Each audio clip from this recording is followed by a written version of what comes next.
തൃശൂരിൽ മാനദണ്ഡങ്ങൾ പാലിക്കാതെ വെടിക്കെട്ട് നടക്കുന്നതിന് തൊട്ടരികിൽ ആനയെ തളച്ച് ക്ഷേത്ര കമ്മിറ്റി. നന്ദിപുലം പയ്യൂർക്കാവ് ക്ഷേത്രത്തിലെ ഉത്സവത്തിനിടെയാണ് സംഭവം.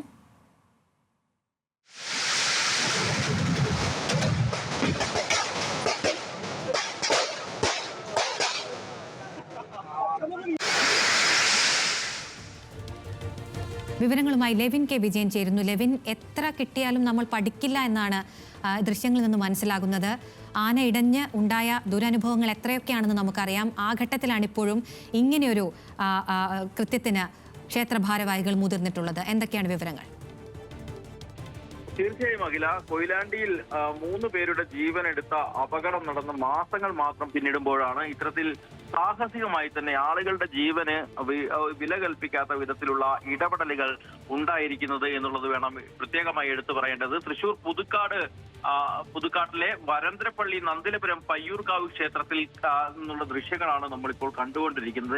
ഇന്ന് വൈകിട്ട് 7 മണിയോടുകൂടിയാണ് സംഭവം നടക്കുന്നത്. പയ്യൂർക്കാവ് ക്ഷേത്രത്തിലെ പൂരം നടക്കുന്നതിനിടയിലാണ് ഇവിടെ എത്തിച്ച 7 കൊമ്പന്മാരിൽ ഒന്നിനെ ഈ വെടിക്കെട്ട് നടക്കുന്നതിന് തൊട്ടടുത്ത്, അത് ഏകദേശം 10 മീറ്റർ മാത്രമാണ് അകലമുള്ളത്. നമുക്ക് ദൃശ്യങ്ങളിലൂടെ വ്യക്തമാണ് ആനയും ഈ വെടിക്കെട്ട് നടക്കുന്ന സ്ഥലവും തമ്മിലുള്ള വ്യത്യാസം.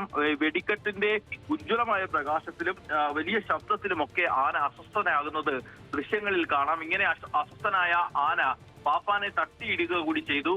പക്ഷേ താരതമ്യേന ചെറിയ വെടിക്കെട്ടായതുകൊണ്ട് മാത്രമാണ് ആന വലിയൊരു അസ്വസ്ഥത പ്രകടിപ്പിച്ചതിന് ശേഷം ആ പഴയ നിലയിലേക്ക് എത്തിയത്. വലിയ ഭീഷണി ഉയർത്തുന്ന, ആളുകളുടെ ജീവനും ആനയുടെ ആരോഗ്യത്തിനും ഒക്കെ ഭീഷണി ഉയർത്തുന്ന സംഭവമാണ്. ക്ഷേത്ര കമ്മിറ്റി ഭാരവാഹികൾ അടക്കം ഈ വെടിക്കെട്ട് നടക്കുന്ന സമയത്തുണ്ട്. എലിഫന്റ് സ്ക്വാഡ് കൂടി ഈ പ്രദേശത്ത് നിലയുറപ്പിച്ച സമയത്താണ് ഇത്തരത്തിലുള്ള ഒരു പ്രവണത ഉണ്ടായിരിക്കുന്നത് എന്നുള്ളത് വേണം എടുത്തു പറയേണ്ടത്. സംഭവത്തിൽ വനം വകുപ്പോ എലിഫന്റ് സ്ക്വാഡോ കേസെടുത്തതായോ ക്ഷേത്ര ഭാരവാഹികൾക്കോ ആനപ്പാപ്പാനോ അല്ലെ മറ്റുള്ള ആളുകൾക്കെതിരെ കേസെടുത്തതായോ ഈ ഘട്ടത്തിൽ വിവരമില്ല. പക്ഷേ ഇത്രയും ക്രൂരമായി ഒരു മൃഗത്തോട് പെരുമാറുന്ന സമീപനമാണ് പല ആളുകളുടെയും അധികാരികളുടെ അടക്കമുള്ള ഭാഗത്തുനിന്നുണ്ടായത്. ഇത് കണ്ടിട്ടും നിയമ നടപടിയൊന്നും ഈ സമയം വരെയും കൈക്കൊണ്ടിട്ടില്ല എന്നുള്ളതാണ് ഇവിടെ നിന്ന് നമുക്ക് അന്വേഷിച്ചപ്പോൾ മനസ്സിലാക്കാൻ കഴിഞ്ഞ വിവരം. അഖില. ശരി ലെവിൻ, തൃശ്ശൂരിൽ മാനദണ്ഡങ്ങൾ പാലിക്കാതെ വെടിക്കെട്ട് നടക്കുന്നതിന് തൊട്ടരികിൽ ആനയെ തളച്ച ദൃശ്യങ്ങളാണ് നമ്മളിപ്പോൾ കണ്ടത്. ലെവിനായിരുന്നു വിവരങ്ങൾ നൽകിയത്.